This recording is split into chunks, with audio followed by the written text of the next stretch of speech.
ओम शिव गोरक्ष गुरु गोरखनाथ मंदिर Ismailpur YouTube channel में आपका हार्दिक स्वागत है। आशा करता हूँ सभी स्वस्थ होंगे।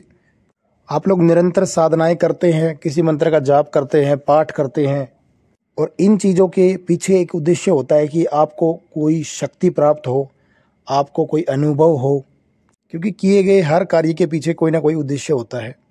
तो जब भी आप ऐसा करते हो कि पूजा पाठ कर रहे हो, कोई मंत्र साधना कर रहे हो, और फिर बाद में आप कहते हो कि मुझे कुछ अनुभव प्राप्त नहीं हुए, कुछ फ़ायदा नहीं मिला, लाइफ में आप आगे नहीं बढ़ पा रहे हो। अक्सर होता क्या है कि जब आप कोई मंत्र साधना करते हैं और मंत्र साधना से, हवन से कोई सिद्धि प्राप्त करते हैं, तो उस सिद्धि को एक्टिवेट करना होता है, यानी कि सिद्धि को जागृत करना होता है। जो ऊर्जा आपने सिद्धि से आपने प्राप्त की है, जो शक्तियाँ प्राप्त की है, उनको जब तक आप प्रयोग नहीं करेंगे, आप यूज़ नहीं करेंगे, तो उनका फ़ायदा क्या। वो ऊर्जा आपके जीवन में कोई आपकी सहायता नहीं करेगी जब तक आप उनको जागृत नहीं करेंगे। अब जो प्रश्न आता है कि हम सिद्धि को या फिर हमने जो कमाई हुई शक्ति है, हमने मेहनत करके जो भी शक्ति अर्जित की है, उसको हम जागृत कैसे करें। तो आज की ये वीडियो उसी विषय पर होने वाली है कि सिद्धि या शक्ति को हम जागृत कैसे करें ताकि वो प्रयोग में लाई जा सके, ताकि उसके द्वारा लोगों के कार्य बनाए जा सके, आप उनके द्वारा किसी का भला कर सको। तो ये सारी चीज़ें इस वीडियो के माध्यम से मैं आज आपको बताने वाला हूँ। तो वीडियो शुरू करने से पहले आपको बता दूँ, अगर आप पहली बार हमारे इस चैनल पर हैं तो इस चैनल को सब्सक्राइब कर दें, बेल आइकन के बटन को दबा दें ताकि आने वाली वीडियो आपको सबसे पहले प्राप्त हो। हम इस चैनल पर आपको हर दिन नित नई एक आध्यात्मिक ज्ञान से संबंधित आपको वीडियो शेयर करते रहेंगे ताकि आप भी भक्ति और भक्ताई मार्ग में आगे बढ़ सको। और दी हुई जानकारी अगर अच्छी लगती है तो अपना प्यार बरसाएं, अपना आशीर्वाद बरसाएं, लाइक करें, कमेंट करें और भी लोगों तक शेयर करें। तो आइए जानते हैं सिद्धि शक्ति को जागृत कैसे किया जाता है। तो जो मैं आपको आज बताने जा रहा हूँ, ये आपको समझने की आवश्यकता है, क्योंकि बहुत सारे लोग इस चीज़ को नहीं समझ पाते हैं और वो अपने जीवन में आगे नहीं बढ़ पाते हैं। उनके पास शक्तियाँ भी होती है परंतु वो जीवन में आगे नहीं बढ़ पाते हैं। अब होता ये है कि जैसे आप कोई मंत्र जाप करते हैं, कोई सिद्धियाँ करते हैं, प्राप्त करते हैं, और निरंतर आप कोई साधनाएँ करते रहते हैं बैक टू बैक, तो उनसे क्या है कि आपके पास सिद्धि आती है, शक्ति आती है। यानी कि आपने एक बीज लगाया है, स्टार्टिंग में आपने एक बीज लगा दिया, फिर वो अंकुरित होता है, उसमें से पौधा निकलता है, फिर आप उसमें निरंतर मंत्र जाप के कारण आप उसमें पानी डालते हैं, यानी कि सिंचाई करते हैं, खाद डालते हैं। फिर वो जब बड़ा हो जाता है, जब वो छाया देता है, फल देता है, फूल देता है। अब जो वो फल फूल जो हैं वो आपको सिद्धि हैं, वो आपके लिए वो सिद्धि हैं, क्योंकि आपने बहुत ज़्यादा मेहनत की है ना उसको बड़ा करने के लिए। आपने तो बीज लगाया था, स्टार्टिंग की थी अपनी भक्ति की, तो भक्ति के दौरान जितना भी आपने, तप के दौरान आपने जो शक्तियाँ प्राप्त की हैं वो आपकी सिद्धि है। अब मैं आपको बता दूं कि शक्ति में, सिद्धि में क्या चीज़ है। ये ऐसा नहीं है कि आप जैसे पहले टीवी में आप देखते हैं, फ़ोन में आप वीडियो में देखते हैं कि पहले हनुमान जी के पास भी जैसे शक्ति हैं, वो छोटे हो जाते हैं, बड़े हो जाते हैं, ठीक है, अपना आकार जो है वो बड़ा छोटा कर लेते हैं। जैसे कृष्ण भगवान है, ठीक है, वो अपना आकार छोटा कर लेते हैं, बड़ा कर लेते हैं। तो ये वो चीज़ें एक अलग थी। ये जो शक्तियां हैं, जो आध्यात्मिक मार्ग की जो शक्तियां हैं, इनके द्वारा आप अपनी इच्छाएं पूर्ण कर सकते हैं, आप मन चाहे काम आप करा सकते हैं।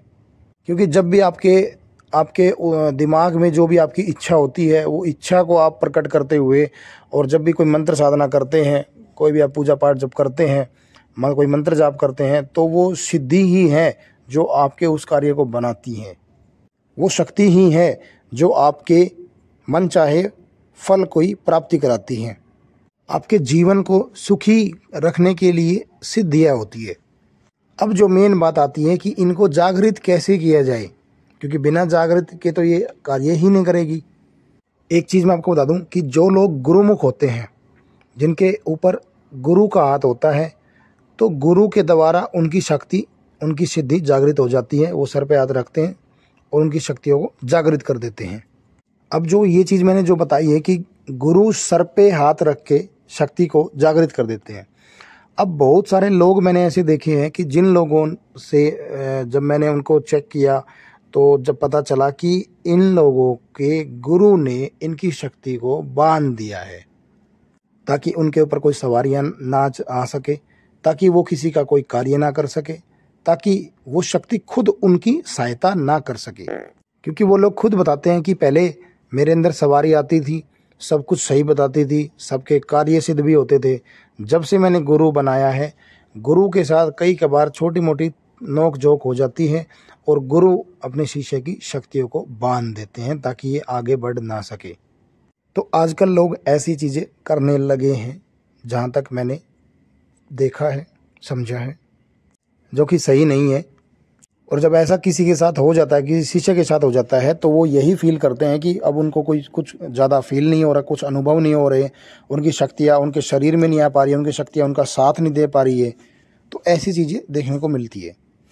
अब बात आती है कि जिन लोगों के गुरु नहीं है, उन लोगों ने अगर गुरु शंकर भगवान को गुरु बनाया है तो वो अपनी शक्ति को कैसे जागृत कर सकते हैं, कैसे एक्टिवेट कर सकते हैं।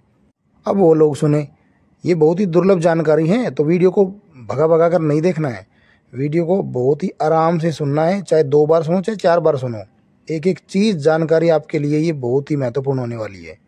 तो होता क्या है, आपको जब बताया जाता है कि जब भी आपकी कोई साधना चल रही होती है, जो भी मंत्र जाप आप करते हैं, तो लास्ट में उसका अंत में एक हवन देना पड़ता है। तो जब आप लास्ट वाली आहुति जब देते हैं, भोग जब देते हैं, लगाते हैं, तो जब आपकी सिद्धि, आपकी वो सिद्धि एक्टिवेट हो जाती है उसी समय। जब आप हवन करते हैं अपनी की हुई साधना का, अपनी की हुई मंत्र जाप वाली साधना का, तो उस हवन में लास्ट में जब आप लास्ट वाली आहुति देते हैं और भोग प्रसाद देते हैं हवन में, तो आपकी सिद्धि जागृत हो जाती है।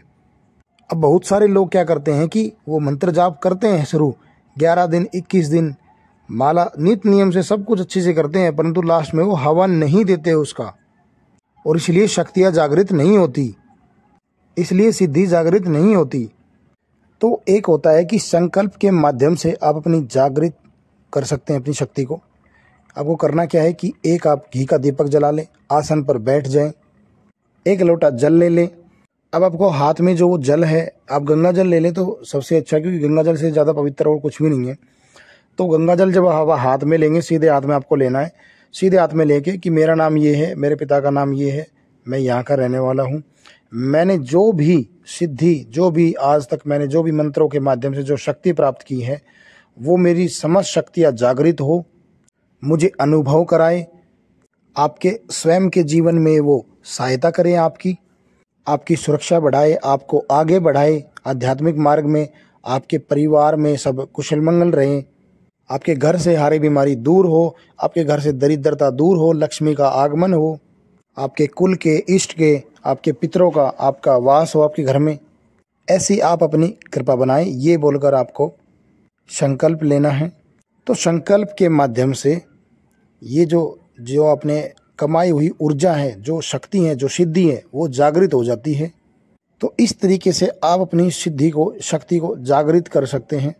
इसके बाद आपको क्या करना है, एक पानी वाला नारियल लेना है, नारियल के साथ कुछ दक्षिणा और उस पर कलावा बांध दें। ये अपने इष्ट देव को चढ़ाएं, कुछ मिठाई चढ़ाएं, भोग लगाएं उनका, और अंत में आपको प्रार्थना करनी है कि आपकी शक्ति जागृत हो जाए। अगर आप इस तरीके से अपनी शक्ति को, अपनी सिद्धि को जागृत करने के लिए करते हैं, तो निश्चित ही आपको ज़रूर बहुत बढ़िया अनुभव प्राप्त होंगे। आपकी सिद्धि शक्ति जागृत भी होगी और वो अपना अनुभव भी कराएगी। तो मैं आशा करता हूँ दी हुई जानकारी से आप पूर्णतः संतुष्ट होंगे। बाकी जानकारी अगर अच्छी लगी है तो और भी लोगों तक शेयर करें, लाइक करें, कमेंट करें। बाकी हम मिलते हैं एक